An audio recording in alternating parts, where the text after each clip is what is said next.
दुश्मन की ललकार पर हम आहनी दीवार है पाकिस्तान हमेशा जिंदाबाद। बिस्मिल्लाहिर्रहमानिर्रहीम, अस्सलामुअलैकुम and a very good morning to all of you. भाई आज का दिन बहुत अहम है और आज से लेके हम कुछ प्रोग्राम की सीरीज़ चला रहे हैं जो कि बहुत अहम है और जो सेलिब्रेट करना है हमें अपने मार का हक़ को, जिसको 1 साल मुकम्मल हो गया है। जब मार का हक़ के हवाले से बात करते हैं तो हम बात करते हैं हमारे हक़ वालों की, उन लोगों की बात करते हैं। हमें अपनी इस कौम के उन बहादुर सपूतों को खिराज तहसीन पेश करना है कि जिसकी वजह से हम कम तादाद में होने के बावजूद भी दुश्मन के सामने, जो कि तादाद में हमसे बहुत बड़ा है, हक़ के साथ डटे हुए। पूरी कौम को फ़ख्र है हमारे इन बहादुर सपूतों पर, जिनकी वजह से पूरी दुनिया में पाकिस्तान का मस्बत चेहरा एक बार फिर से सामने आया और दुनिया को पता चला कि अगर कोई भी पाकिस्तान की जानिब मैली निगाह से देखने की कोशिश करेगा तो उसका वही हाल होगा जो बदर में भी देखा गया कि तादाद में तो मुसलमान बहुत कम थे, लेकिन उनका जज्बा, उनका वलवला, उनका एतक़ाद और जो हक़ वाले होते हैं ना, जब वो जवाब देने पर आते हैं तो जवाब उनका होता है एक आहनी दीवार जैसा, जिसको बुनियाद महसूस के हैं। इसको 1 साल मुकम्मल हो गया है। हम खिराज तहसीन पेश करते हैं हमारी अफवाज की, कि जिनकी वजह से हम अपने घरों में, हमारे बच्चे इस मुल्क में सुकून का सांस लेते हैं। आज पूरी दुनिया में आप ट्रैवल करें, पाकिस्तान का ग्रीन पासपोर्ट निकाले तो जो ग्रीन पासपोर्ट की जो वैल्यू है ना, वो वैल्यू ही और है, वो इज़्ज़त ही और है, और यकीनन ये इन्हीं की बदौलत है।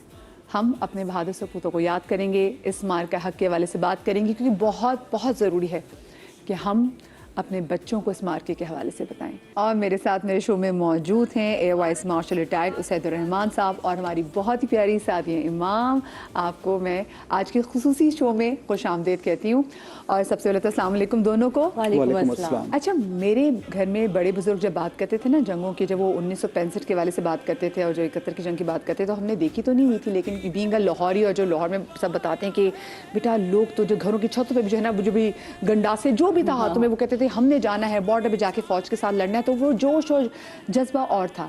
हमने वो जो, क्योंकि हम उस टाइम पे पैदा नहीं हुए थे, नई आइडिया था, लेकिन वो जो जोश और जज्बा था ना, ये हमने एक्सपीरियंस किया पिछले साल जब ये ऑपरेशन बिरयानी महसूस हुआ। आप बताएं, being a person in the force, आपके क्या जज्बात थे उस वक्त जब ये सारा मार्का हुआ था? बिस्मिल्लाहिर्रहमानिर्रहीम। सबसे पहले तो बहुत शुक्रिया समा टीवी का और आपका मुझे मदऊ करने के लिए। यकीनन ये एक तारीख़ बदलने वाला मौका हमारे हिस्से में हमें मौका मिला इस वक्त से गुज़रने का। और जैसा कि आपने कहा कि एक जोश व वलवला हमेशा इंसान में ऐसे सूरत हाल में पैदा होता है। तो कुछ इलाक़ाई सूरत हाल, कुछ मामलात इस तरह थे कि शायद कौम को थोड़ी सी उम्मीद की ज़रूरत उस वक्त ज़्यादा थी। बिल्कुल। और उन हालात में जो कुछ हुआ, अल्हम्दुलिल्लाह व फज़ल बारी ताला, वो यकीनन एक ऐसी खुशी, इत्मीनान और जोश का बाइस बना कि जो सिर्फ उन दिनों में नहीं, सिर्फ आज नहीं, और इंशाअल्लाह ताला आने वाले वक्तों में भी हमेशा हमेशा वो आपको याद दिलाता रहेगा उस कामयाबी को, क्योंकि वो कामयाबी कोई एक मामूली कामयाबी नहीं थी। बिल्कुल। मगर मैं ये भी कहूँगा, इसकी हम आगे भी बात कर लेंगे, कि बज़ाहिर ये एक गैर मामूली कामयाबी है। किसी हद तक कुछ लोगों के लिए गैर यकीनी भी है। कुछ लोग यकीन भी नहीं कर पाते, एब्जॉर्ब नहीं कर पाते कि इतनी माशाल्लाह एक बड़ी फ़ौज के सामने हमारी फ़ौज ने इतनी शानदार कारकर्दगी दिखाई। मगर यकीन जानिए, मेरे लिए ये कोई बहुत बड़ी सरप्राइज़ नहीं थी। जी, बिकॉज इनसाइडर्स नो कि what kind of preparations we have been doing. Allah Ta'ala Quran में फरमाते हैं कि वइद्दु लहुम मस्तताअतुम मिन कुव्वतिन मिन रिबातिल खैल तुरहिबूना बिही वदुअल्लाहु वदुअवकुम, जिसका तर्जुमा ये है कि अपनी ताकत और इस्तात के मुताबिक आप पले हुए घोड़े तैयार रखें, इस वजह से ताकि धाक बैठे उन पर जो दुश्मन हैं अल्लाह के और आपके भी दुश्मन। तो जो धाक और डेटरेंस बनती है वो सिर्फ उस एक्टिविटी, उस जंग के दौरान नहीं बनती। वो धाक और डेटरेंस एक सीरीज का हिस्सा होता है, जो तैयारी, जिसको उस वक्त के मानों में पले हुए घोड़ों से तशबीह दी गई कि अपने हथियारों को, अपनी इस्तात को आप बढ़ा के रखिए ताकि धाक बैठे। और वही धाक की ज़रूरत होती है, क्योंकि जंग में हम जैसे अमन पसंद मुल्क के लिए हमारा मकसद ये नहीं है हम किसी को बिला जवाज़, बिला वजह किसी पे हमला करके अपनी धाक बैठाएं। हम अपनी तैयारी के ज़रिए धाक बैठाना चाहते हैं। और हम तो अटैकर्स में से हैं भी नहीं, हम तो रिटेलिएट जब करते हैं। एब्सोल्युटली, और रिटेलिएट करना पड़ता है। और फिर अपनी प्रिपरेशन के ज़रिए आप ये पैगाम देते हैं कि देखिए आप, मैं मिसाल के तौर पे आपको कहता हूँ कि एक बहुत बड़ा कोई रेसलर, कोई बहुत बड़ा पहलवान आपके सामने खड़ा है एक छोटे से मुनहनी से आदमी के साथ। ये नहीं है कि वो आते जाते उसको कोने नहीं मार सकता छोटा आदमी, मगर उसको ये पता है कि अगर मैं मारूंगा तो मेरे साथ क्या होगा। तो इसको कहते हैं डेटरेंस, इसको कहते हैं धाक। कि आप कहते हैं कि आप ठीक है, आप कुछ शरारत करना चाहें तो कर ले, मगर उसके बाद जो आपके साथ होगा वो उसकी कॉस्ट आपके लिए बेरेबल नहीं होगी। So that is what the deterrence is all about. तो अल्हम्दुलिल्लाह what we did was a sequence of the history behind us, the legacy behind us. और इसके लिए सब हमें कोई फिल्में बनाने की भी जरूरत नहीं है। ये हमारी तारीख का हिस्सा रहेगा कि लोगों को पता चलेगा, लोग पाकिस्तान में क्या पूरी दुनिया में पता चलेगा कि पाकिस्तान पे जब जवाब देने को आता है कैसे जवाब देता है। सादा जी आप बताएं, उस वक्त आपके क्या जज्बात थे जब ये तमाम तो ये प्रोसेस चल रहा था? मेरा ख्याल है कि हर पाकिस्तानी के जो जज्बात होते हैं वो वही जज्बात हमारे थे। और जिस तरह हमारी पाक फ़ौज ने, हमारी फ़ज़ाइया फ़ौज ने जिस तरह जवाब दिया था, वो ऐसा था कि लग रहा था ये जहाज़ में खुद उड़ा रही हूँ, ये जवाब मैंने खुद दिया है। और जिस तरह देखिए वो तैयारी से आए थे, वो तैयारी से आए थे ना। वो प्लान, कितने दिनों की प्लानिंग, कितने महीनों की प्लानिंग होगी कि जी आज हमने ये हमला करना है। तो उनको तो बहाना चाहिए था, कुछ हो जाए तो हमने करना है। फिर भी प्लानिंग की थी ना उन्होंने कि इस दिन हमने इस रात ये हमला करना है। आपके हिसाब से हमारी कोई प्लानिंग नहीं थी। जो सर ने कहा वो बिल्कुल अलग चीज है कि हमारा जो दीन हमें सिखाता है वो तो बिल्कुल अलग है। वो हमारे दीन के मानने वाले भी नहीं है, लेकिन हमारी आपके हिसाब से कोई प्लानिंग नहीं है। तो सोच ले जनाब, अभी तो प्लानिंग नहीं है तो आपके जवाब दिया है, उस पे आपकी रातों की नींदें हराम कर दी, उस पे आपके वो जहाज गिरा दी कि जिसकी आपने कंपनी बंद करवा दी। कंपनियों मतलब उनके शेयर्स गिरा दिए, उस मुल्क की कितनी तब्दील होगी और लोगों को पता चलेगा इंडिया को कोई चीज बेचते हुए सोचना है। तो अब इन लोगों को तो बड़ा सोचना पड़ेगा। और उसके बाद मैं कहती हूँ उस रब्बे करीम का इतना हम पे करम हो गया। आप देखें कि वो एक शख्स जो हमें कह रहा था कि जी पाकिस्तान और इंडिया की जंग बंद करवाने के लिए मेरा बड़ा हाथ है, आज उसकी जंग बंद करवाने के लिए हमारे वजीर आज़म, हमारे चीफ जाते हैं और हम इतने खुश होते हैं। आप यकीन जाने कि ये सालिसी पाकिस्तान की तरफ से चल रही है। तो अल्लाह जिसको इज्जत देने पर आता है उसकी इज्जत तो कोई चाह के भी ख़त्म नहीं कर सकता। तो भाई हमसे ज़रा टकराने से पहले, पाक फ़ौज बहुत दूर है, मैं आपको भी बता रही हूँ वो दूर है।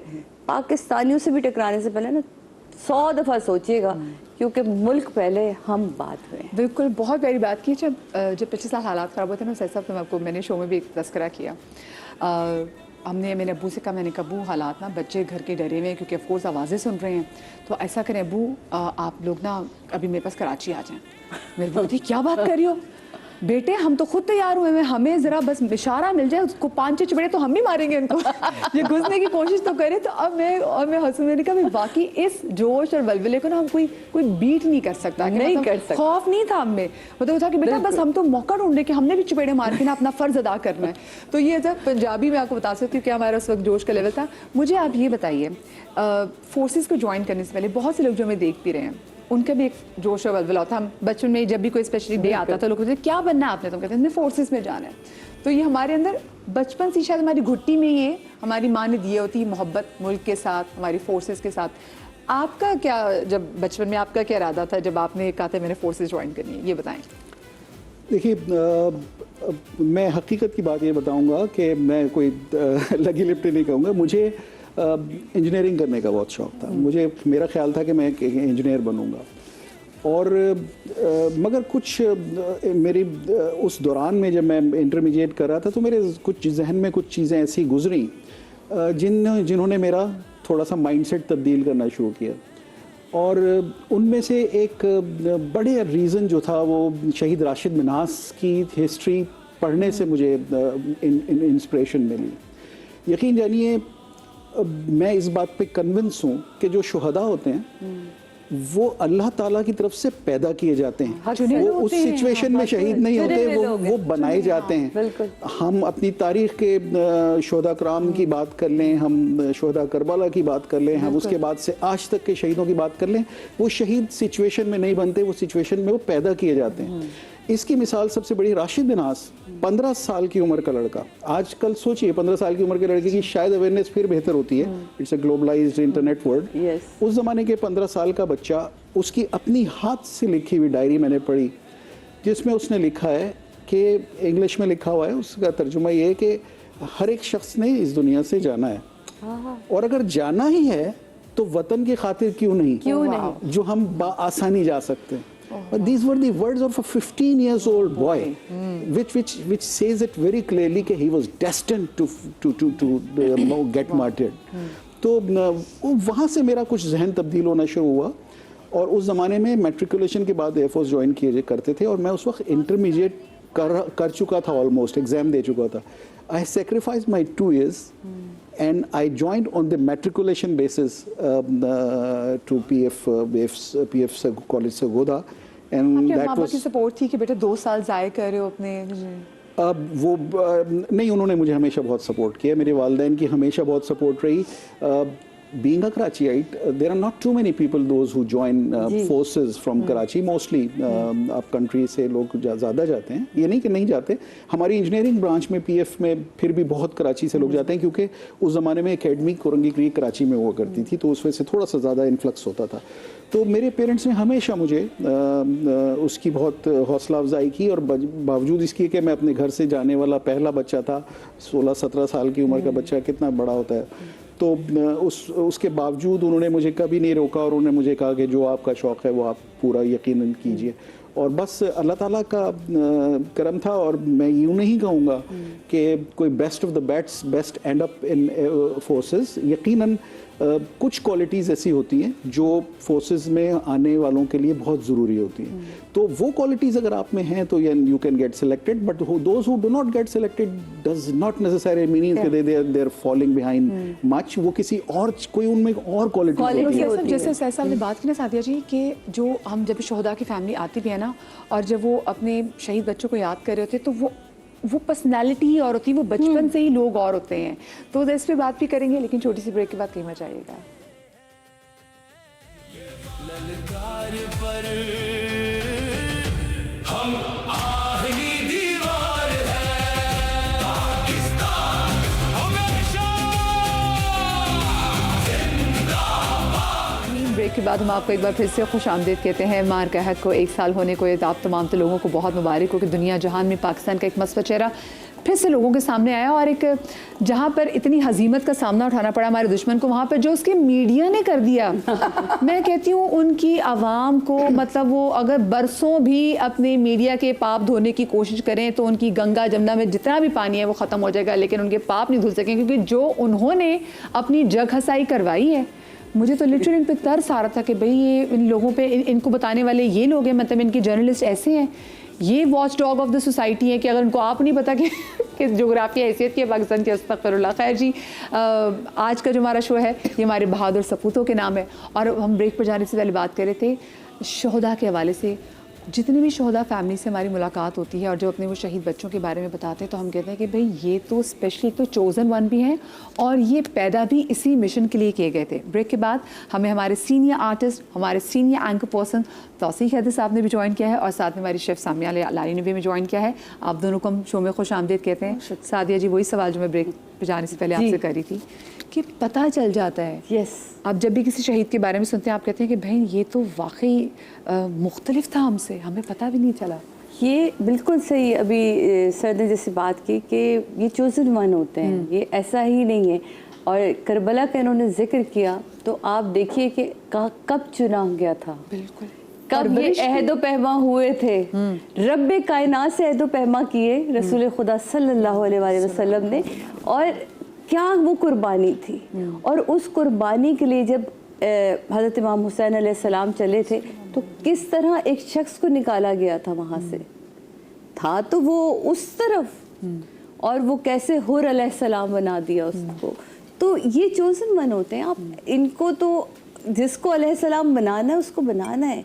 और आज भी नारे हैदरी लगा के जब ये लोग सब निकलते हैं तो इनको पता होता है कि हमने जीत कर ही आना होता है।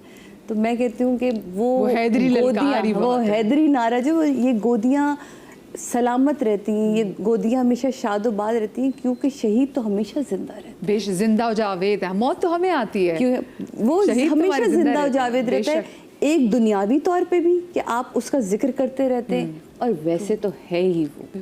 मतलब ख़ानदान को वो जो है ना, वो एक तो इज्जत तो है ही, लेकिन साथ में लगता है कि उनको भी बका मिल गई, उनको बका भी मिल हयात जाती मिल गई। है। अगर तो आपके ऐसे ही ख़ानदान में होता कोई है, ऐसे ही एक भी अगर शहीद मौजूद हो। तौसीफ साहब, आपने तो इतने शोज़, अनगिनत शोज़ आपने ऐसे शोधा की फैमिलीज़ के साथ किए हुए हैं। आपने 14 अगस्त में से बहुत सारे आपके शोज़ हैं, कोई ऐसा आपको कोई फैमिली आपको ऐसी अभी भी याद रहेगी जिसको आप बहुत मिस करते हो? बहुत शुक्रिया मदिया, सादिया और सब साथियों को सलाम। जी बिल्कुल आपने ठीक कहा, मैंने कई साल जो शोहदा की फैमिलीज के साथ शोज किए, वो एक बड़ा अजीब मोमेंट होता है जब मुझे बताया जाता है कि आज आपकी शाम को मुलाकात होगी इस ऑफिसर शहीद के वालिदा से या वालिद से या उन शहीद की अहलिया से। तो बड़ा मुश्किल मोमेंट होता है कि अच्छा मैं उनसे मिलूंगा, वो पहले मिलवाया जाता है और फिर हम स्टेज पे जाते हैं ताकि थोड़ा कंफर्ट लेवल आए। आप यकीन कीजिए कि मैं इतना नर्वस होता हूँ जो ही मैं उनके सामने जाता हूँ। सादिया बात कर रही थी उस शहीद के चुने जाने की, मैं बात करूंगा उसके खानदान के चुने जाने की भी, इसलिए कि खुदा ना खास्ता आप किसी से कहें कि भाई कल आपके साथ ये वाकया होने वाला है कि आपका जवान बेटा या आपकी जवान बेटी इस दुनिया में नहीं रहेगी, तो वो तो कलेप्स कर जाए। लेकिन शुहदा की फैमिलीज के अंदर वो करेज, वो एक जादुई ताकत पता नहीं कहां से आ जाती है।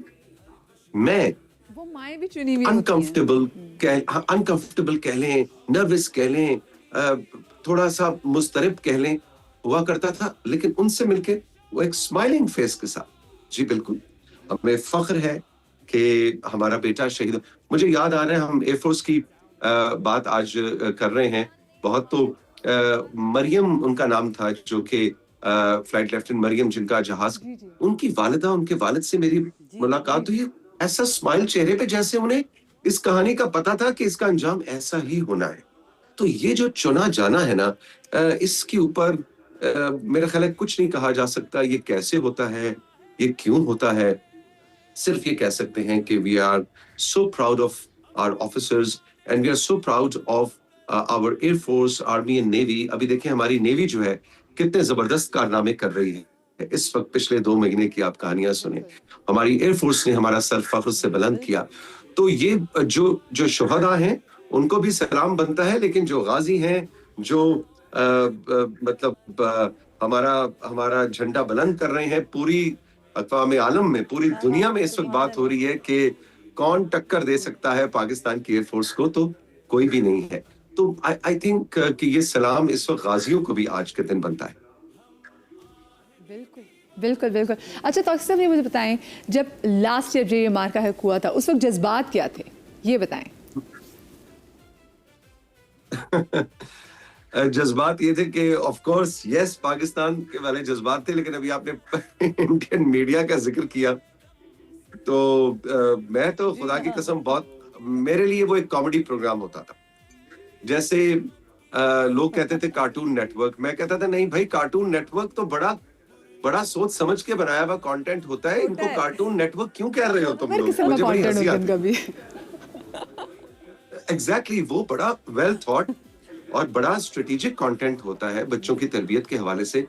इस कंटेंट को तो कार्टून नेटवर्क भी नहीं कहा जा सकता। हाँ, मैं हंसता था और मुझे याद आती थी अपनी खाला, अल्लाह उन्हें जन्नत नसीब करे, वो बहुत अच्छी ना सब्जी और कड़ी पकौड़ा और भिंडी ना बहुत अच्छी बनाया करती थी। तो उनका मयार ये होता था कि भिंडी जो अच्छी बना दे, तो वो तो किसी ने पूछा कि हाँ जी आज हमारी बेटी ने या बहू ने या किसी ने भिंडी आज घर में कैसी बनी, तो वो कहती है मुझे खा के बहुत अच्छा लगा क्योंकि मुझे पता लगा भिंडी कैसे नहीं बनाते।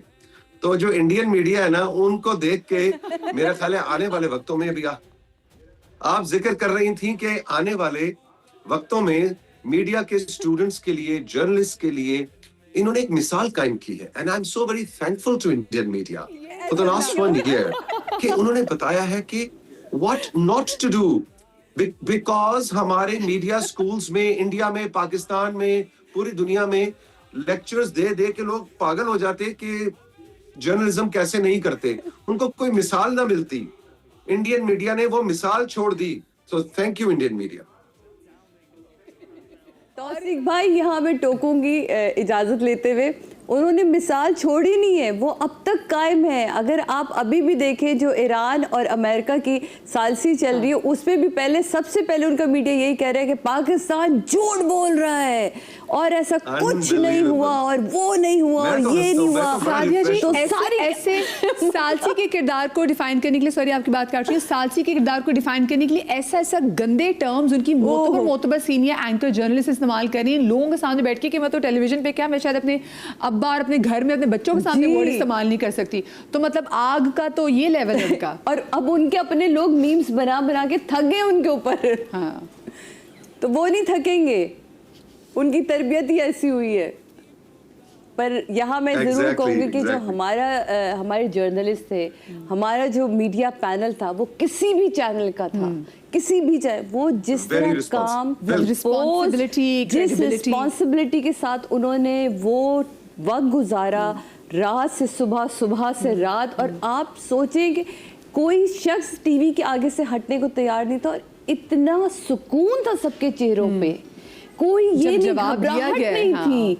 लेकिन जैसे ही वो आया और वो जो फतह थी ना, मेरा ख्याल है कि ऐसी फतह आज दुनिया याद करी और आज हम सबके चेहरे इसलिए मुस्कुरा भी रहे हैं। रोंगटे खड़े हो रहे हैं सामने आपके पास, क्योंकि देखिए बच्चे भी ना, इस टाइम बच्चों ने बहुत कुछ सीखा होता है, बच्चे छोटे और बच्चे समय बड़े ना, जो चीज़ें आप देख रहे होते हैं हमेशा याद रहती है। लेकिन उस ऐसा मुझे ये बताएं कि हमने तो उनके पास कोई फिल्म बनाने का कंटेंट भी नहीं छोड़ा मार के हाथ में, मतलब जितनी तजलील उनकी इतनी बड़े पैमाने पे हुई है, अब तो वो फिल्म भी बना लें तो ये अपने पाप नहीं धो सकते। देखिए, ये एक हकीकत है कि हमारे पड़ोसी मुल्क में उनका जो माशरा है वो फिल्मों के गिर्द घूमता है। जैसे हमारे माशरे में होता है कि हम मगरिब के बाद आएंगे, ईशा तक बैठेंगे, कोई इस तरह की बात होती है, कोई हमारे रेफरेंसेस हैं। जी। मैं मजहबी लिहाज से नहीं कह रहा, मगर मैं कल्चरल पॉइंट ऑफ व्यू से हमारी टाइमलाइंस, उनके पास हर चीज़ ये होती है कि ये फिल्म आएगी तो देखेंगे, इस फिल्म के बाद ये होगा, वो मौजू फिल्म का जेर बहस महीनों रहता है। उनकी तमाम कल्चरल एक्टिविटीज़ फिल्म के गिर्द घूमती हैं, तो उनके खमीर में एक फिल्म, एक ड्रामेटाइजेशन, वो एक हिस्सा है।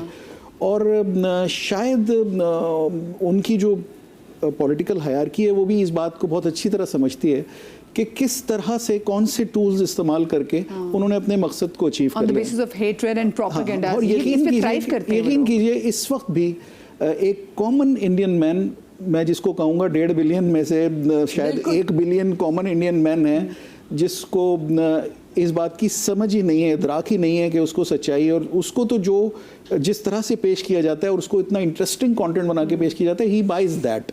और जब वो उनको बाय कर लेते हैं तो वो उस पर यकीन कर लेते हैं। अभी भी एक बहुत बड़ा तबका है इंडिया में जो इस बात पे कन्विंस है कि जी 2019 में अभिनंदन ने पहले F-16 गिराया था और उसके बाद हम गिराया था जमीन पे आके। अब यकीन से बैठे हुए, हाँ, वो उनको कंफ्यूजन ही नहीं है इस बात पे, क्योंकि उनको कन्विंस कर दिया गया। इसी तरह मार के हक में नंदू पे उन्होंने फिल्म बना दी। मतलब देखिए कैसी कैसी चीज़ों पे फिल्म बना देते हैं, जिसके और उनके स्क्रिप्ट राइटर्स को भी सलाम है। मुझे बताएं, आपके 2 बच्चे छोटे, और छोटे बच्चों के साथ जैसे सादिया जी मैं ब्रेक में बताती थी ना कि क्या इनका जो बच्चों का भी जोश वलवला क्या था, आप घर में क्या चीज़ें एक्सपीरियंस करती जब टेलीविजन पे सब चीज़ें हम, क्योंकि हमारे घर में न्यूज़ चैनल बंद ही नहीं होता था ना किसी के भी घर में, तो घर में आपने बच्चों को कैसे जोश वलवला देखा? बड़े मज़ेदार सा सीन था, क्योंकि ये एक आर्मी की तो जंग थी, क्योंकि एक 2 मुल्कों के अंदर, एक 2 बॉर्डर्स के ऊपर जो हमेशा से जो है वो एक आप कहते हैं ना तनाज़ा रहता है, हमेशा खिंचातानी रहती है। जब भी जाओ बॉर्डर्स पे, तो हम 1 साल पहले ही, ठीक 1 साल पहले ही हम वाघा बॉर्डर गए थे। तो ये मैं इसलिए बता रही हूँ कि वो एक्सपीरियंस था। तो मेरा बेटा जो है वो बड़ा इंडियन कंटेंट देखता है और उसको अच्छा भी लगता है, वो भाजी रोटी भी बोलता है। तो हम लोग कभी इसको रोकते नहीं हैं, बोलने देते हैं, क्योंकि इसलिए बोलने देते हैं कि जब बड़ा होगा तो खुद ही इन चीज़ों को समझेगा। तो जब मैं इसको वाघा बॉर्डर लेकर गई तो मैंने वहाँ पे उन दोनों की एक रिएक्शन देखे, मुझे नहीं याद कि हमदान का हाथ रुका होगा कि वो झंडा हिलाता ही रहा, और वो सिर्फ 5 साल का था उस वक्त, और वो हिलाता रहा और ज़िम्मे सिर्फ नारे। और तो मैं उसको बोली आहिस्ता बोलो, आवाज़ ख़राब हो जाएगी और तबीयत ख़राब हो जाएगी, गर्मी है। नहीं, वो वहाँ पे इंडियंस जो बैठे हैं ना, उनसे ज़्यादा हमारी आवाज़ होनी चाहिए। Oh my God. तो ये ना मैंने उन्हें सिखाया था, ये वो खून है, वो जो हमारे शहीद लोग जो पार्टीशन के वक्त यहाँ आए थे, जो तकलीफ़ उन्होंने बर्दाश्त की, जो मेरी सास कहती हैं कि भाले लेके लोग भागते थे और हम आज भी वो नींद से उठ जाती हैं। बिल्कुल। और उनको उन्होंने पार्टीशन देखा। हमारी फैमिली में ऐसा हुआ कि उन लोगों ने वहाँ पे, हमारी फैमिली में है कि उनकी 2 बहनें आज भी इंडिया में हैं और वो लोग वहाँ पे रह गई, और फिर बहुत सालों के बाद 25 साल बाद वो नाम डिक्लेयर हुआ कि वो बच गई थी। फिर उन्हें वहीं के ही हिंदू लोगों से शादी उन्होंने कर ली थी, क्योंकि उन लोगों को था कि मुसलमान लोगों के साथ शादी करेंगे तो उन्हें सवाब मिलेगा, जिसको ज़ायनिस्ट कहते हैं हम लोग, जो एक्सट्रीमिस्ट होते हैं। फिर उसमें से एक और केस भी मैंने सुना कि पूरी रात जो सामा के एक रिलेटिव मामू है वो दरख्त पे बैठे रहे और उनके भाई को जिंदा दफना दिया गया था।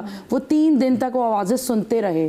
तो ये सारी बातें मैं अपनी When my nanny came to Pakistan, she was very young and he had her dead child in her lap. Exactly. So मेरी नानी उसके बाद वो उनकी डेथ, मेरी अम्मा हमारे भी जब पैदा हुए बाद में, लेकिन मेरी नानी की जल्दी डेथ हो गई थी क्योंकि उन्होंने पार्टीशन में इतना कुछ देख लिया था। अपने जवान भाई को मरते हुए सामने देख लिया, बाप को मरते हुए देख लिया, और इतना कुछ देख लिया। तो वो जो कुर्बानियाँ उनकी है ना, वो हम तो सोच ही नहीं सकते। हम सोच सकते हैं कि कोई हमारे पीछे ऐसा Exactly. भाग रहा हो कि हमारी बच्चों की इज्जतें महफूज ना मेरी हो। दादी उन्होंने क्या या कुछ देखा होगा। मेरी दादी जो है, मेरी दादी के अब्बू थे, तो अल्लाह उनको जन्नत नसीब करे, मेरी दादी को भी जन्नत नसीब करे। उनके अब्बू कायदे आज़म की प्रोटोकॉल में थे, तो मेरी दादी ने वो जलसे अटेंड किए थे इलाहाबाद में। तो जब वो पाकिस्तान के नारे लगते थे तो मुझे याद है कि वो खड़ी हो जाती थी।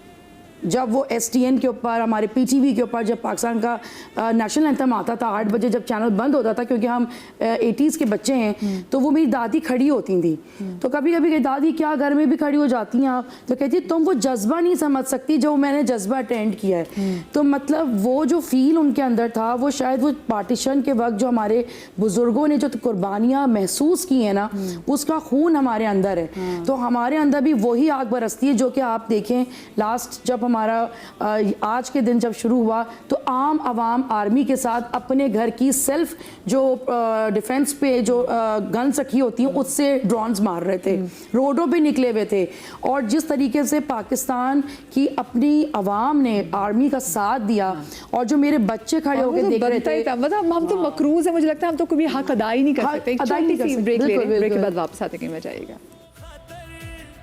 इनके दम से हम गीत अमन के गाते हैं, ललकार पर हम आहनी दीवार है, पाकिस्तान हमेशा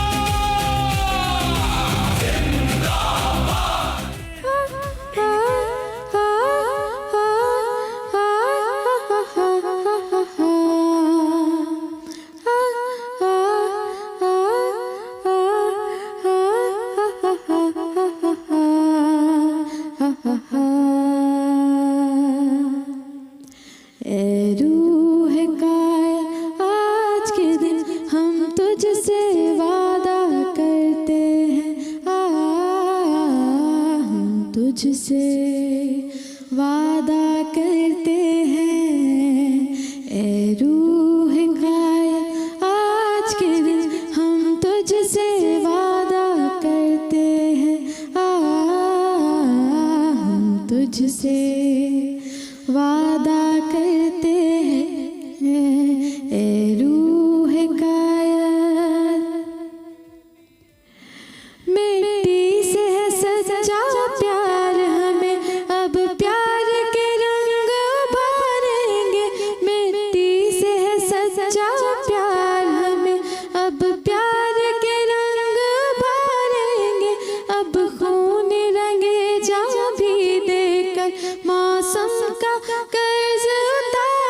माशाल्लाह, बहुत शुक्रिया जी। ब्रेक के बाद हमें ज्वाइन किया है हमारी बहुत ही प्यारी सिंगर तरफ नफीस ने भी, और साथ में हमें ज्वाइन किया है air commodore retired Khalid Chishti साहब। उनको भी हम अपने खुसूसी शो में खुश आमदेद कहेंगे। सर बहुत शुक्रिया आपका कि आपने हमें वक्त दिया। सर, चाहे जंग का मैदान हो या चाहे सालसी की बात हो, पाकिस्तान ने दुनिया भर में अपनी इमेज, जो एक लोगों को पैगाम दिया है कि हम अमन पसंद कौम हैं। चाहे जंग पे हम तब शुरू नहीं करते, लेकिन अगर कोई शुरू करे तो उसको ख़त्म करना बहुत अच्छे तरीके से जानते हैं, और अगर कहीं जंग छिड़ी हुई हो तो उसमें भी सालसी का किरदार कैसे अदा करना, ये पाकिस्तान जानते हैं। सर, ओवरऑल पाकिस्तान की इमेज दुनिया के सामने आपको क्या लगता है कि कैसे उभर के सामने आई है? बहुत शुक्रिया मदिया साहिबा, आपको, आपके व्यूअर्स को और माशरूर सैद को और सबको अस्सलाम वालेकुम जी, गुड मॉर्निंग। देखिए, मेरा ख्याल है कि लास्ट टाइम 1 साल पहले तकरीबन अप्रैल के आखिर में जब पहलगाम का वाक़या हुआ था, तो हिंदुस्तान ने समझा था कि हम ऑलमोस्ट दुनिया में कम रेलेवेंट है और हमें लीस्ट रेलेवेंट करने की कोशिश की गई थी, और शायद अंडर एस्टिमेट किया गया था कि हमारा जो रिजॉल्व, जो हमारी सॉवरेनिटी को चैलेंज करने का हिम्मत है, उसको बहुत कॉम्प्रोमाइज़ समझा गया था। और इसी वजह से आपने देखा पहलगाम का हमले के चंद मिनट बाद उन्होंने पाकिस्तान पर इल्ज़ाम लगा दिया। पाकिस्तान ने ऑफ़र किया कि हम इन्वेस्टिगेशन करवाने को तैयार हैं, लेकिन क्योंकि माइंडसेट कुछ और था और एजेंडा पॉलिटिकली मोटिवेटेड था, वहाँ से शुरू करके तारीख का हिस्सा ये बना कि उन्होंने फिर 6 और 7 तारीख को जिस तरह हमला किया, वो हमारी जो डिफेंस थी वो बुनियादी तौर पर एक ऑब्लिगेशन तो थी ही थी, लेकिन सबसे ज़्यादा हमने इसलिए हेड बैक किया था और स्ट्राइक किया था कि हम किसी भी मुल्क और ख़ासतौर पर हिंदुस्तान को न्यू नॉर्मल ऐसा नहीं बनाने देंगे कि वो जज, ज्यूरी और एग्जीक्यूशन खुद ही बन जाए, वही फैसला करे कि किस वक्त कहाँ उसने हमला करना है और किसको वो दहशतगर्द गर्दानता है। तो ये एक रिजॉल्व शो किया था हमने। हम लीस्ट रेलेवेंट होते होते हम मोस्ट रेलेवेंट हो गए, ना सिर्फ रीजन में बल्कि दुनिया ने हमें माना कि हम वो पीस लविंग मुल्क हैं जिसने तमाम इन्वेस्टिगेशन की पूरी ऑफर की है, पूरी तरह कोऑपरेशन करने का खैर मकदम किया है, लेकिन वो नहीं हो सका अनफॉर्चुनेटली। लेकिन अब देखिए 1 साल गुजरने के बाद जब मैं देखता हूँ तो ना सिर्फ रीजनली स्टेबलाइजिंग फोर्स हम बने, बल्कि अब ग्लोबल कंट्रीब्यूशन करने में हमारे पीस की तरफ और जाहिर है एक अमन की तरफ ले जाने में हमारा बहुत बड़ा कंट्रीब्यूशन है, एक एलिमेंट ऑफ प्राइड है। और मैं अक्सर कहता हूँ कि ये ऐसे नहीं हुआ। बहुत सारे लोग कहते हैं कि जी प्रेसिडेंट ट्रंप ने जंग रुकवाई, और मैं तकरीबन 1 साल से नहीं मान रहा अभी तक कि प्रेसिडेंट ट्रंप ने जंग रुकवाई। देखिए, प्रेसिडेंट ट्रंप ने जंग फैसिलिटेट की, रुकवाई 25 करोड़ लोगों ने, इनके रिजॉल्व ने, backed by arm forces of Pakistan, particularly पाक फिजाइया, जिसने 8 जहाज जब तबाह किए तो एक प्रोहिबिटिव कॉस्ट इम्पोज की हमने। वो छोड़ा जब अगले को फिर कैसी जंग होनी थी। जी, वो यही तो मैं अर्ज कर रहा हूँ कि ये प्रेसिडेंट ट्रंप ने सिर्फ मदद की थी। मैं अभी तक नहीं माना कि प्रेसिडेंट ट्रंप ने जंग बंद कराई थी। मैं मिसाल के तौर पर अपनी सपोर्ट में एक आर्गुमेंट देता हूँ कि खुदा ना खास्ता हिंदुस्तान अगर हम पर हावी होता तो प्रेसिडेंट ट्रंप ने जंग बंद कराने आना था। जेडी वैंस, यही जो वाइस प्रेसिडेंट थे, यहाँ तशरीफ लाए थे, उन्होंने पूरे 1 साल पहले, 1 दिन पहले सिर्फ 9 मई 2025 को कहा था कि हम किसी तरफ साइड नहीं ले रहे, हम न्यूट्रल हैं इसमें। 10 को जब हुआ तो फिर जंग भी बंद हुई, और उससे पहले प्रेसिडेंट ट्रंप कह चुके थे, आपको याद होगा कि ये हजारों साल से मुल्क लड़ते आ रहे हैं, ये खुद ही अपने मसले हल कर लेंगे। हम ये रेलेवेंस रखते थे उस वक्त जंग से पहले।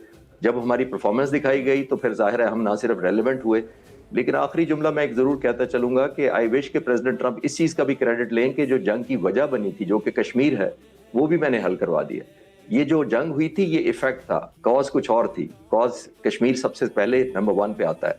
तो आई थिंक पीस लविंग हम ज्यादा प्रेसिडेंट ट्रंप को दुनिया याद रखेगी अगर वो डिस्प्यूट्स की वजह को भी हल करें, बजाय इसके कि वो उस तरह फोकस करें जिस तरफ शॉर्ट टर्म गेन के लिए होता है। अच्छा, मैं बस आपसे आखिरी सवाल ये पूछना चाहूँगी, मुझे बताइए कि हम हमेशा देखते हैं कि पाक फ़िज़ाइया बहुत हैवी आती हमेशा से, मतलब पाकिस्तान की एक मैं देख रही थी, एक हमारे गैर मुल्की इंटरनेशनल पॉडकास्टर थे, हमारे तो नहीं खैर, तो उसमें था कि दुनिया की जो सबसे ताकतवर जो अफवाज है उनमें जो सबसे टॉप का जो नंबर है, लोग गैस कर रहे थे अच्छा यूके है, यूएस है, उन्होंने कहा नहीं ये पाकिस्तान है। और फिर लोगों ने देखा भी कि वो पाकिस्तान कैसे बना। फिर जिस तरीके से हमने अपने दुश्मन के दांत खट्टे किए सर, जो राफेल उनके हमने गिराए, वो राफेल जिन्होंने बनाए थे उनको हमने तबाह बर्बाद कर दिया, उनका इतना लॉस हो गया, उनके स्टॉक मार्केट में उनके शेयर्स गिर गए कि लोगों ने कहा हमने इनके जहाज़ नहीं खरीदने क्योंकि निकम्मे लोग इनके जहाज़ उड़ा रहे हैं। तो सर मुझे बताएं कि हमारी अपनी पाक फ़िज़ाई की अगर मैं तरबियत के वाले से बात करूँ, आप लोगों की कितनी टफ तरबियत होती है कि मतलब सामने कोई भी आ जाए तो आप लोग उसको तबाह बर्बाद कर सकते हैं? जी अल्हम्दुलिल्लाह। इस मदिया देखिए, हमारे पास ये ऑब्लिगेशन होता है, लोगों का कर्ज होता है। मैं अक्सर कहता हूँ कि जो फ्यूल होता है वो तो जहाज को फ्यूल करता है, सिर्फ जहाज उससे चलता है। चाहे वो पायलट्स हों, चाहे वो सेलर्स हों, चाहे वो सोल्जर्स हों ऑन ग्राउंड, हम चलते हैं लोगों की दुआओं से और उनकी तवक्कुआत से। एक एक्सपेक्टेशन होती है, हमें पता होता है कि हम फ्रंट लाइन भी हम है और लास्ट लाइन भी हम ही है, तो एक ऑब्लिगेटरी होता है। और हमें डे वन से पता है कि हमने हिंदुस्तान का नंबर वाइज मुकाबला नहीं कर सकना। हम क्यों न्यूमेरिकल सुपीरियरिटी में कभी नहीं आते, हम प्लग करते हैं उस गैप को जो न्यूमेरिकली हम इंफीरियर होते हैं। और किस तरह करते हैं, एक हमारा जज्बा ईमान है और दूसरा हमारी क्वालिटी ऑफ ट्रेनिंग है, और नंबर तीसरी और मोस्ट इंपॉर्टेंट है कि हमारी टेक्नोलॉजिकल जो हमारी ग्रास्प या एडवांटेज होती है, हम उसका कैपिटलाइज करते हैं। देखिए दुनिया में जब एयरफोर्स इस तरह का काम करती है तो हमारे पास वही एक विंडो ऑफ अपॉर्चुनिटी होती है। आपने देखा हिंदुस्तान के जो मिनिस्टर थे उन्होंने क्या कहा, और उन्होंने कहा कि चीफ ऑफ डिफेंस स्टाफ ने भी यही कहा था। उन्होंने कहा था कि हमने 6 और 7 तारीख को कुछ गलतियां की और फिर हमने एयरफोर्स ग्राउंड की, फिर हमने सबक सीखा या रिवाइज किया अपने टैक्टिक्स, और 10 तारीख को कम बैक किया। जिस तरफ आप इशारा करिए मैं उससे रिलेट करके कहूंगा कि आप किस तरह 1000 फाइटर जहाजों की एयरफोर्स है, आप दुनिया में चौथे नंबर पर एयरफोर्स है आपकी। पाक फिजाइया जो 40 साल से तकरीबन बैटल में है या बैटल ग्राउंड के इर्द गिर्द ही है, हाईएस्ट अलर्ट है या कॉम्बैट रेडी है, उसको आप इंगेज करते हैं, फिर उसको इनिशिएटिव आपके पास है, स्ट्राइक आपके पास है, सरप्राइज आपके पास है, इंटेंसिटी और choice of weapons and choice of time आपके पास है। फिर किस तरह आप ऐसी एयरफोर्स को आप इंगेज करने के बाद अपनी एयरफोर्स ग्राउंड कर देते हैं। तो दुनिया में कोई एयरफोर्स जंग में ग्राउंड करने के लिए नहीं होती, और खासतौर पर ऐसी एयरफोर्स तो बिल्कुल नहीं होती जो चौथे नंबर पर भी हो और जिसका मिलिट्री बजट तकरीबन 90 बिलियन के करीब हो।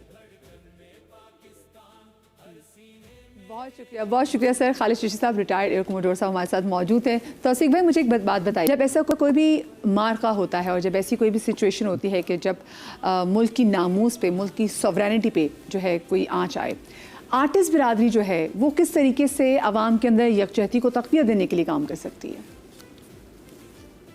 देखिए, ये तो हमारी मदिया रिवायत रही है। आप 65 की जंग में मादाम नूर जहां के जंगी तरानों को आज भी रीडू करते हैं, आज भी उन्हें याद करते हैं। और पिछले बरस की जंग में हम देख रहे थे कि मैडम नूर जहां के तराने जो हैं तब भी वायरल हो रहे थे। और ये तो उसके मेहदी हसन खान साहब, मानदी खान, और अब इस वक्त जो हमारी जनरेशन है 90s में जो पॉप सॉन्ग्स, वाइटल साइंस से लेके मतलब जितने भी हमारे आर्टिस्ट हैं, ये भी हमारे खून के अंदर है कि हमारा फन जो है वो कौम की सलामती, अमन, प्यार, मोहब्बत, रंगों का, खुशबू का पैगाम ही देता चला आया है। वन वे और द अदर हमारी मैसेजिंग जो है, हमारा कंटेंट जो है वो बेसिकली अपनी सॉवरेंटी पे रहते हुए पीस का पैगाम देता चला आया।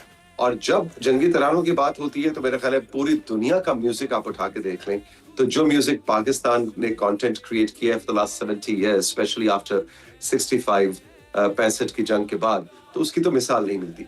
तो ये जो आर्टिस्ट बरादरी, अच्छा आप एक और चीज भी देखिए, जो सबसे खूबसूरत इस जंग में जो आर्टिस्ट बरादरी की मुझे चीज नजर आई, चाहे आप किसी भी पॉलिटिकल एफिलिएशन से ताल्लुक रखते हो, चाहे आप किसी भी रिलीजियस एफिलिएशन से ताल्लुक रखते हो, आपका कोई भी मजहब हो, कोई, आपको पता है हमारी हिंदू बरादरी, हमारी सिख बरादरी ने पिछले बरस इन्हीं दिनों के अंदर किस तरह का कंटेंट क्रिएट किया, इट वाज ब्यूटीफुल।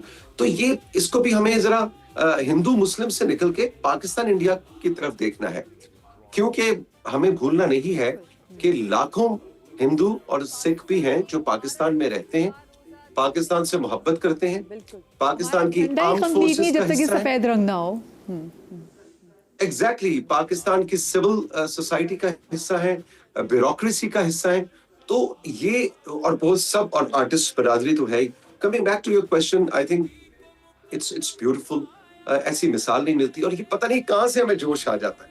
हम मतलब वो वक्त आता है, हम कहते हैं अच्छा जी अब सब आपस की कुदरतें, शिया सुन्नी भी साइड पे हो जाता है पंजाबी महाजर भी साइड पे हो जाता है, आप नून को सपोर्ट करते हैं, आप पीपीपी को करते हैं, पीटीआई को, वो सब कुछ साइड पे हो जाता है, और आप एक पाकिस्तानी बन के आप कहते हैं इधर आओ भाई, हम बताएंगे हम कौन। तो ये वाली जो चीज है ना, ये सीरियसली मैं पूरी दुनिया फिरा हूं, बहुत से पॉलिटिकल ऑर्गेनाइजेशंस और लोगों को मैंने ट्रेन किया है कम्युनिकेशन के ऊपर। ये चीज आपको दुनिया में कहीं नहीं मिलती जो आपको पाकिस्तानियों में मिलती है। ये कोई वाकई में खुदा की बनाई हुई कोई मखलूक है, सब खुदा की बनाई हुई मखलूक है, लेकिन हम लोग जो है ना we are beyond the parallel. कुछ अजीब चक्कर है मेरी समझ से बाहर। आपने बिल्कुल सही बात की, आपने बिल्कुल सही बात की। अच्छा, वही बात है ना कि पाकिस्तान कम्स फर्स्ट। आप किसी भी पॉलिटिकल पार्टी को सपोर्ट कर रहे हो, Pakistan will always comes first. और आपने बात की मुल्क में सैलाब आता है, जलजिला आता है, तो जिस तरीके से तब भी हम लोगों में यूनिटी और यकजहती देखते हैं कि जिस तरीके से पाकिस्तानी अवाम आगे बढ़ती है और जितनी तादाद में लोग जो हैं अपने हमवतनों का साथ देने के लिए डोनेट करते हैं, दुनिया में ऐसी मिसाल जो है ना वो देखने में नहीं आती। अच्छा, मेरे साथ इस वक्त मौजूद हैं अंजुम मिन्हास साहब, जो कि शहीद राशिद मिन्हास साहब के छोटे भाई हैं। उनको भी हम अपनी इस गुफ्तगू में शामिल करेंगे, अपनी स्पेशल खुसूसी ट्रांसमिशन में शामिल करेंगे। अंजुम मिन्हास साहब, बहुत शुक्रिया आपका कि आपने हमारे शो में हमें वक्त दिया। जब हम स्पेसिफिकली ऐसा कोई मार्का देखते हैं, जैसे मार्का हक है, बुनियादी महसूस है, तो ऐसे टाइम में आप किस तरीके से अपने शहीद भाई की यादों को और उनके जो अज़्म उनको ताज़ा करते हैं? राशिद को भी ऐसे इसलिए किसी के बाद बैक फाइट कर चुके ना, तो वो तो कि इसने ज़बरदस्त काम किया है हमारे बहादुर बेटों ने कि 6 जहाज गिरा दिए एक ही झटके में। तो राशिद इस तरह की चीजें बहुत लाइक करता था और उसको एयरफोर्स ज्वाइन ही थी कि मैं डॉग फाइट कर सकूँ और इंडिया के जहाज गिरा सकूँ।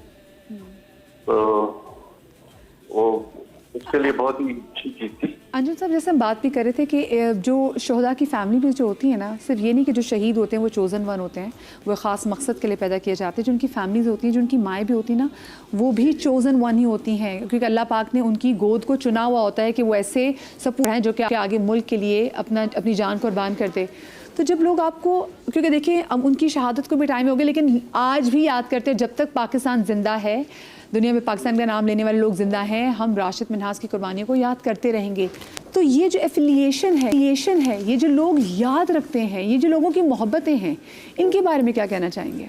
बहुत ही कौम करती है हमारे लिए, जो भी राशिद का नाम लेते हैं सारा हमारे काम हो जाते हैं। इतनी इज्जत करते हैं राशिद की, और वो हमारे लिए बहुत बड़ा क्या कहते हैं, जब वो शहीद भी होता तो ये बहुत बड़ा लोगों ने सारा हमारा काम शेयर किया था ना, उससे बहुत हमें फर्क पड़ा था। तो we are very proud of them. और जाहिर है, और जब लोगों को पता चलता है कि मैं राशिद मिन्हास के भाई हूँ तो बहुत इज्जत करते हैं और बहुत ज़्यादा तो बहुत ही खुशी होती है। और अनसर, आप तो चले उनके छोटे भाई हैं, लेकिन जो फैमिली में जो और बच्चे हैं वो कितना खुश होते हैं? ऑफ कोर्स जब हमारी हिस्ट्री में, हमारे चैप्टर्स में, हमारे निसाब में उनका नाम हमेशा रहेगा, तो बच्चों के फिर क्या? और जब स्पेशली जब पिछले साल था, तो आपके घर में बच्चों का उस वक्त क्या रिएक्शन था?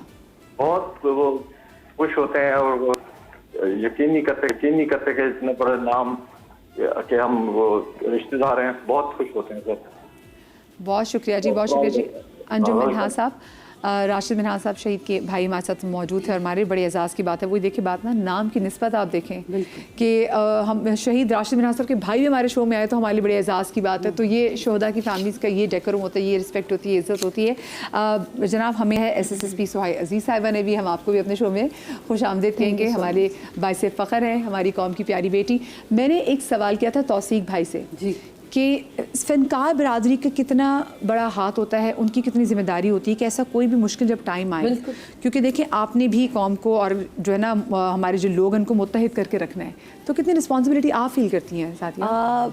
2005 में जब ज़लज़ला आया था, अगर आपको याद हो, तो उस वक्त जिस तरह फ़ख्र आलम और हम सब निकले थे, तौसीक भाई साथ थे हमारे, हदीका कियानी जी, सब निकले थे। और जिस तरह, और आप सोचिए यहाँ से लोग ट्रैवल करके, यहाँ से तो हमने लोगों के घरों से जाके राशन और घरों से जाके चीज़ें इकट्ठी करके फिर वहाँ तक जाना, वहाँ का इवन तो इस्लामाबाद में जो हुआ था उसमें हम लोग वहाँ पहुँचे थे।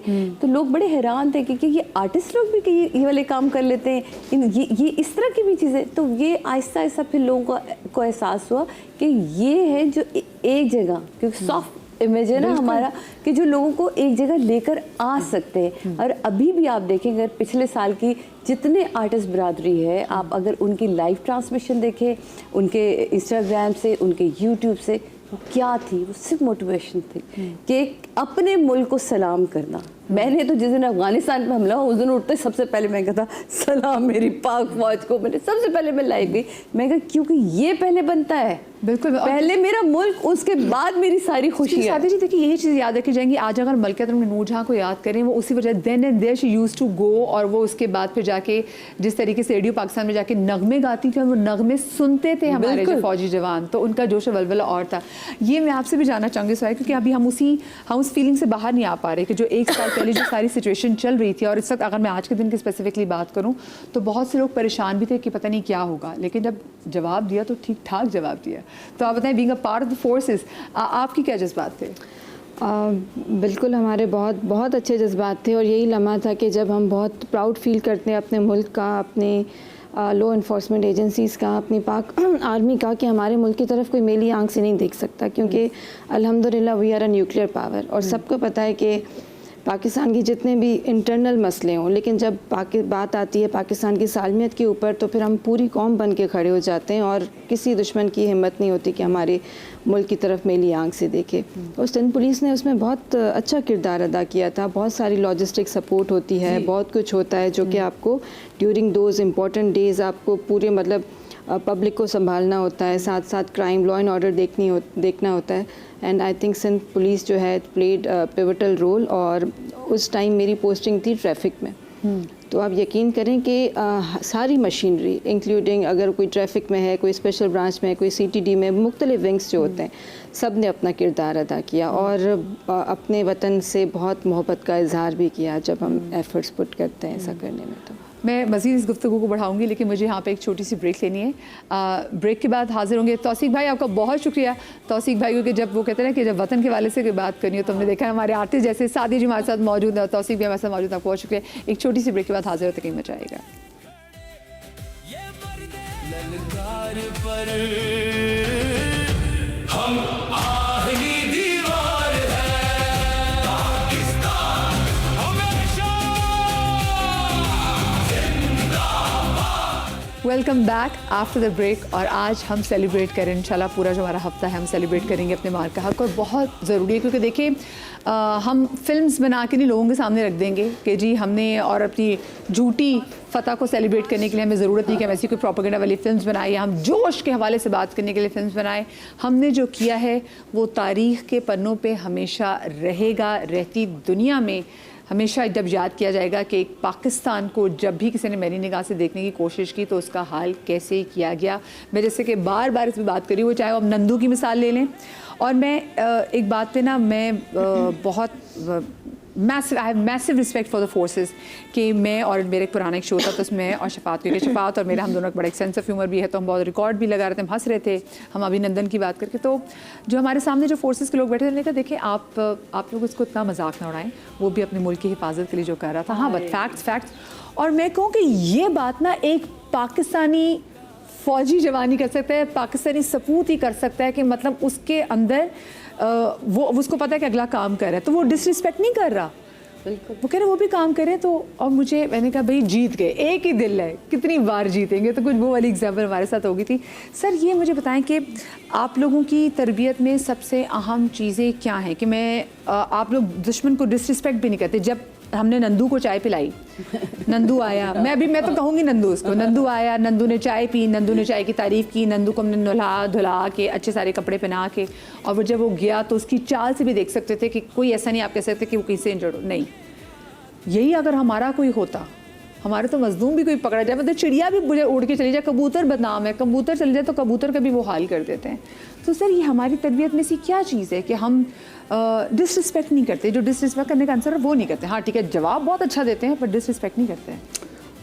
जी किसी भी प्रोफेशनल इदारे में ये इनबिल्ट होता है। देखिए आप जिस प्रोफेशन में हैं, आप भी यकीनन अपने जो काउंटर प्रोफेशनल में आपके किसी और भी मुल्क के जो इस प्रोफेशन के लोग होते हैं, आप उनकी मजबूरियां समझते हैं, उनकी मजबूरियां भी समझते हैं, उनको जिस वो माहौल में काम कर रहे हैं उसको भी समझते हैं। तो डेफिनेटली आप उनको एज अ मीडिया पर्सन एक डिफरेंट रिस्पेक्ट दे सकते हैं जो शायद हम नहीं दे सकते। तो इसी तरह से हमें भी अपनी बाउंड्रीज़ का पता है, हमें भी अपनी रिस्पॉन्सिबिलिटीज़ का पता है। तो हम भी ये समझते हैं कि डेफिनेटली जो दूसरे मुल्क का है वो भी अपने तौर पे वो भी जान देने के लिए आ रहा है, अपने वतन की हिफाजत के लिए आ रहा है, तो वो भी उस हाँ वो जिस इन्वायरमेंट में है, वो गवर्नमेंट का, पॉलिटिशियंस का, उसमें 10 तरह की खामियां हो सकती हैं, मगर वो शख्स जो है वो अपनी हिदायत पे अमल कर रहा है जो उसकी ड्यूटी है। लेकिन सर, तो जब किसी डेफिनेटली पाकिस्तानी फास्ट किसी भी बंदे को जब हम टेलीविजन पे देखें, किसी भी चाहे वो हमारा बंदा किसी हमसाया मुल्क में जाके किसी शो में अगर बैठता है तो उसकी गुफ्तगू में ज़मीन आसमान का फ़र्क होता है। और जब वहाँ के ऐसे ही जो अफवाज के जो लोग होते हैं, जब वो बैठे थे, उनकी गुफ्तगू में जो जहर, गटर और जो नफ़रत उबल रही होती है, तो वो देख के फिर ये आप बंदा सवाल तो करता है ना कि भाई हमें कौन से जो ऐसे ज़बरदस्त इंजेक्शन लगे हुए कि हम रिस्पेक्ट का दामन हाथ से नहीं जाने और उनको नहीं लग पाई ये इंजेक्शन। हाँ, ये समहाउ द अदर उस माशरे में हेट्रेड बहुत ज़्यादा है। एक कॉमन पाकिस्तानी के जहन में वो कुछ नहीं भरा जाता जो वहाँ पे एक कॉमन इंडियन के जहन में भरा जाता है। हम जोश जज्बे की बात कर रहे थे, एक दो बातें करना चाहूँगा। MM आलम मरहूम जी, हर एक उनको जानता है माशाल्लाह, बहुत बड़े कौमी हीरो थे जिन्होंने 5 जहाज़ मिनटों के फासले से गिराए। मेरी उनसे मुलाकात रही। जैसे हम शहीदों की बात करते हैं ना, इस तरह के हीरो भी पैदा होते हैं, वो भी बनते नहीं, वो पैदाइश से होते हैं। उनकी एक अलग शख्सियत थी, छोटा सा स्ट्रक्चर था, मगर अपेरेंटली वो इतने कोई, मगर उनकी बातों में इतना वज़न होता था, इतनी कन्विक्शन होती थी कि मैं आज तक नहीं भूलता। मैं उनसे उनकी वफ़ात से 2 दिन पहले मिलने हॉस्पिटल गया, PNS शिफा में वो एडमिट थे। तो यकीन कीजिए वो पहले ही छोटे स्ट्रक्चर के थे, वो कोई बेड के क्वार्टर में पड़े हुए थे, छोटी सी बॉडी, क्योंकि काफ़ी दिनों की बीमारी चली। उन्होंने मुझे देखा और मुझे पता चला कि जी मैं एयरफोर्स से आया हूँ उनसे मिलने, तो उन्होंने मुझसे हाथ थोड़ा सा बढ़ाया, मिलाया। आप यकीन नहीं करेंगी, मैं आज तक उस गिरफ्त को नहीं भूल सकता जो उस शख्स की थी कि जिसके 2 दिन की ज़िंदगी रह गई थी और जो महीनों बीमारी से लड़ रहा था। उन्होंने जिस मजबूती से मेरा हाथ पकड़ा और पकड़े रखा, वो गिरफ्त आज तक मुझे अपने हाथ पे महसूस होती है। तो जोश व जज्बा इसको कहते हैं, समझ इसको कहते हैं। मैंने शुरू में एक बात की थी कि मुझे सरप्राइज़ नहीं हुआ इस फतह पे। मैं उसको थोड़ा सा एक्सप्लेन करना चाहूँगा। जो कुछ उस मार्के में हुआ और पाक फ़ज़ाइया ने किया, वो यकीन जानिए, आप हम सब के लिए जो थोड़े से अंदर की बातें नहीं जानते, वो समझते हैं कि हाँ चलो एक अच्छी फोर्स थी, उसने अच्छा काम कर दिया। एक सीरीज़ ऑफ इवेंट्स है। एयरफोर्स में एक अच्छी बात यह है कि अपने रिटायर्ड लोगों को बहुत ऑनर करती है हमेशा, और उनको बाखबर भी रखती है। तो मुझे कई दफ़ा इवन रिटायरमेंट के बाद भी एयरफोर्स में इस इवेंट से पहले जाने का मौका मिला, उन जगहों को देखना मौका मिला। यकीन जाने पिछले 3-4 air force has been evolving throughout माशाल्लाह। हमारे जितने चीफ्स, जितने लोग रहे हैं, वो अच्छी बात यही है कि एयरफोर्स को हर गुजरा हुआ या आने वाला आज जो है गुजरे हुए कल से हमेशा बेहतर होगा। तो वो आहिस्ता आहिस्ता तरक्की, और इन 3-4 सालों मैंने खुसूसी में प्रेजेंट लीडरशिप की बात करूँगा, एक extremely visionary leadership, very very capable leadership, जिन्होंने अपनी रिसोर्सफुलनेस के तहत एयरफोर्स को उन दिनों में उठाया है जिन दिनों में हम इकोनॉमिक प्रेशर का शिकार थे बहुत ज़्यादा। 2022-23, 21-22-23 की मैं बात कर रहा हूँ, जबकि बहुत बड़े बड़े इकोनॉमिक चैलेंजेस थे। उस दौर में एयरफोर्स की वो एक्विजिशंस हुई हैं जिन तमाम एक्विजिशन ने अब काम किया है, चाहे वो J-10Cs हों, चाहे हमारे हाईमैड मिसाइल्स हों, चाहे हमारी रेडार्स हों, चाहे जो भी हो, वो तमाम चीज़ें UAVs हों, उस विजनरी क़यादत ने उस दौर में हासिल की हैं जब ये सब कुछ पॉसिबल बहुत करना मुश्किल था। और मैं जब गया हूँ तो मैंने एयरफोर्स इन 3-4-5 सालों में बिल्कुल मुख्तलिफ देखी है। इतनी माशाल्लाह in terms of fusion, in terms of integration, in terms of availability of information, वो इतनी एडवांस्ड है कि जो कुछ हुआ मेरे लिए अचंभा नहीं था। पता ही था कि मतलब यू न्यू इट, अगर कोई अटैक करेगा तो बहुत ज़्यादा आप लोगों के साथ वर्स्ट हो सकता है। सर मुझे बताएं, देखिए अगर हम एक तरफ से बॉर्डर्स के हमारे जवानों की बात करें, एंड देन फिर हमारे पाकिस्तान में हमारी जो अंदरूनी जो हमारी फोर्स है, जो हमारी पाकिस्तान की पुलिस है, ये कोई भी ऐसा जब वाक़या होता है तो हम देखते हैं कि सब एकदम साथ हो जाते हैं। आप लोगों से क्या एक्सपेक्ट करती हैं कि वो लोग जो कि ज्वाइन करना चाहते हैं, क्योंकि हमने ज़्यादा देखा जब ऐसा कोई मार्का होता है उसके बाद बच्चे फिर से कहते हैं हमने तो जी जाना नहीं जी, मैंने डॉक्टर नहीं बनना, मैंने इंजीनियर नहीं बनना, मैंने फोर्सेस में जाना है। तो जो आए तो उनको क्या सोच के आना चाहिए, और एक प्रॉपर डेकोरम भी होता है ना, तो वो उसके वाले से बताइएगा। देखें ये बहुत फ़ख्र की बात होती है पूरी फैमिली के लिए अगर कोई उस फैमिली का बच्चा लॉ इन्फोर्समेंट एजेंसी ज्वाइन करता है, कोई भी यूनिफॉर्म फोर्स ज्वाइन करता है, वो आर्मी हो, नेवी हो, एयरफोर्स हो या रेंजर्स हो या फिर वो पुलिस हो। तो पुलिस में जो लोग आना चाहते हैं उनको मैं बताना चाहती हूँ कि पुलिस में आने के लिए देर आर 3 स्टेजेस, मतलब 3 आपके एंट्रेंस पॉइंट होते हैं। या तो आप एज ए कांस्टेबल आएँ, कांस्टेबल की जो तालीमी मयार पहले मैट्रिक थी, अभी इंटर है, इंटरमीडिएट। और दूसरा जो हमारा स्टेज है जिस पे एंट्री है दैट इज़ ASI, और जो कि एग्ज़ाम होता है through Sindh public service commission. और तीसरी स्टेज जो कि सीनियर पोजीशन होती है जिसके थ्रू मैं आई हूँ या दूसरे आते हैं दैट इज़ CSS। और मैं आपको अभी बताऊँ कि CSS जो 2024 था उसमें अल्हम्दुलिल्लाह सिविल सर्विसेज एकेडमी में 50% लेडी ऑफिसर्स हैं, 50% मेल ऑफिसर्स हैं। एक ज़माने में ऐसा नहीं होता था, लेडीज बहुत कम होती थी। पुरानी अगर हम पिक्चर्स देखें 70s की 80s की तो ग्रुप फ़ोटो में आपको 5 लेडीज़ नज़र आती थी, बाकी सारे मर्द होते थे। अब ऐसा नहीं है। और अगर मैं बात पुलिस की करूं तो अभी पुलिस में फॉर इंस्टेंस अगर 16 लोगों का बैच है, बड़े छोटे से बैचेस होते हैं, 16 का या 20 का है, तो उसमें 50% लेडी ऑफिसर्स आ रही हैं और मेरिट पे आ रही हैं। सिंध पुलिस की में इस वक्त जो हमारी टोटल स्ट्रेंथ है उसमें हम चाहते हैं कि एटलीस्ट 15% तो विमेन हो, क्योंकि कल्चर बड़ा मैटर करता है। अभी हमारे पास कराची में लेडी ऑफिसर्स आती हैं, हर स्टेज पे आती हैं, हैदराबाद में आती हैं, सखर में आती हैं, लेकिन अगर हम बात करें जैकबाबाद की, घोटकी की, मांझन की, सकरन की, तो वहाँ से लेडी ऑफिसर्स नहीं आती, क्योंकि कल्चर एक बहुत बड़ा रोल प्ले करता है।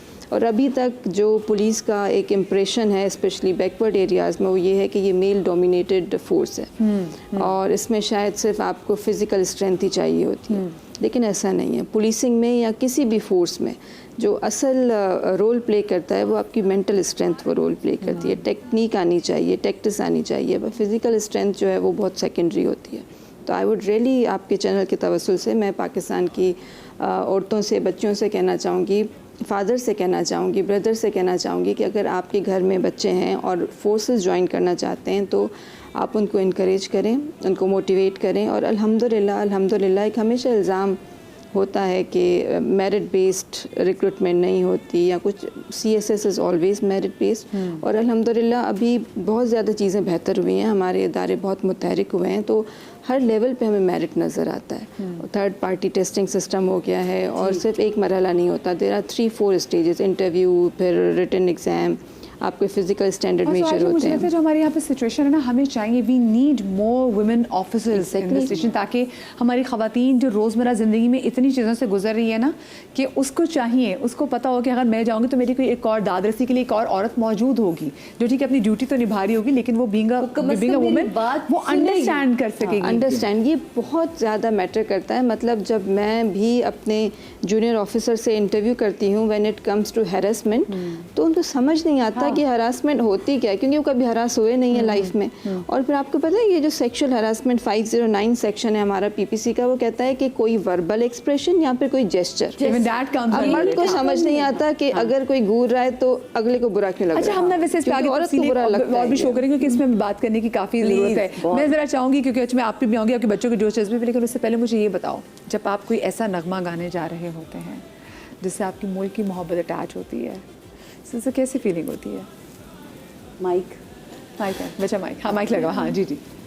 बहुत प्राउड फीलिंग होती है as a Gen Z artist. I feel like बहुत मुझे ऐसा फील होता है कि जैसे as an artist this is my job, this is how I can contribute. Gen Z ने साथ में अटैच भी किया as a Gen Z artist, हमने millennial anchor Gen Z artist. This is one of the ways that we can contribute to the country, right? As a singer. So I feel very proud and I feel very happy and excited कि मतलब okay, I'm doing my job correctly. आगे अच्छा, आप बच्चों की बात करते हैं समिया कि वो जो बच्चे जिस तरीके से, जब पिछले साल जब भी सारा मार का हक जब चल रहा था, बुनियादी मरसब जो ऑपरेशन चल रहा था, तो बच्चे जब आवाज़ें सुनते थे, बच्चे टेलीविज़न देखते थे, बच्चे क्या कहते थे? अच्छा, उस वक्त क्योंकि गज़ा में भी चल रहा था तो ये एक नॉर्मल रूटीन था कि हमें न्यूज़, अच्छा मैं मोबाइल देखना में ज़्यादा पसंद है, तो टीवी के ऊपर तो बच्चों की वजह से यूट्यूब चैनल और बाकी चीज़ें लगी हुई होती हैं, उनके कंटेंट चल रहे होते, तो हमारे पास ज़्यादा टाइम मोबाइल पे होता है, तो गज़ा की स्टोरीज़ आती थी तो बच्चे देखते थे।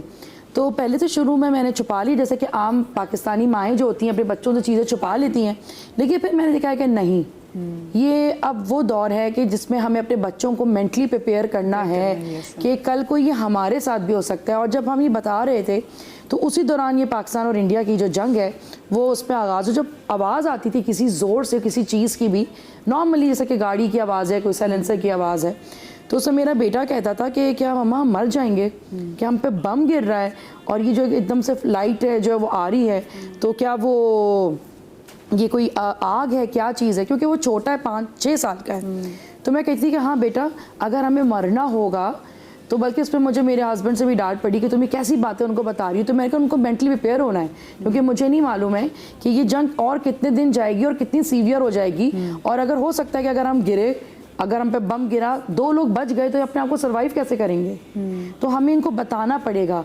लेकिन जब पाकिस्तान की जब फतह हुई तो जब हम लोग स्टेटस अपडेट कर रहे थे पाकिस्तान जिंदाबाद, पाकिस्तान जिंदाबाद, और हरा रंग जो है वो हमेशा सब्ज रंग होता है और पाकिज़गी का रंग होता है और फ्रीडम ऑफ लाइफ है, तो मतलब ये वो वर्ड्स थे कि जिस पे बच्चों के अपने स्कूल के अंदर भी जो कंपोजिशंस आई और जो उस साल वो सिर्फ इसी बारे में थी, तो ये बच्चों के अंदर जज्बा पैदा करना बहुत ज़रूरी था। कि हम जब बड़े हुए तो हमारे पास सिर्फ हड़तालें होती थी डिफरेंट पॉलिटिकल पार्टीज की, जब तो हम लोग कहते हैं यार अब टेस्ट है, कल ही हड़ताल हो जाए, जान छुट जाएगी। लेकिन अब हमारे बच्चों की चीज़ें, अब हमारे बच्चों की चीज़ें मुख्तलिफ हैं।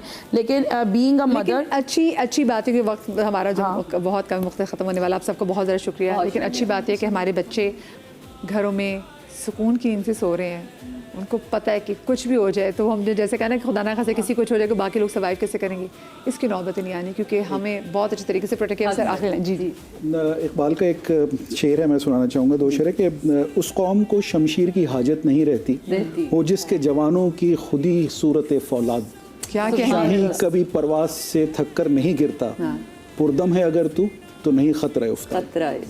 बहुत खूबसूरत। और इसी से मैं आपसे इजाज़त लूँगी। अपना ख्याल रखिएगा, शाद रहिए, आबाद रहिए, अल्लाह पाक आपको औलाद के गम से महफूज रखे। पाकिस्तान जिंदाबाद। ललकार पर हम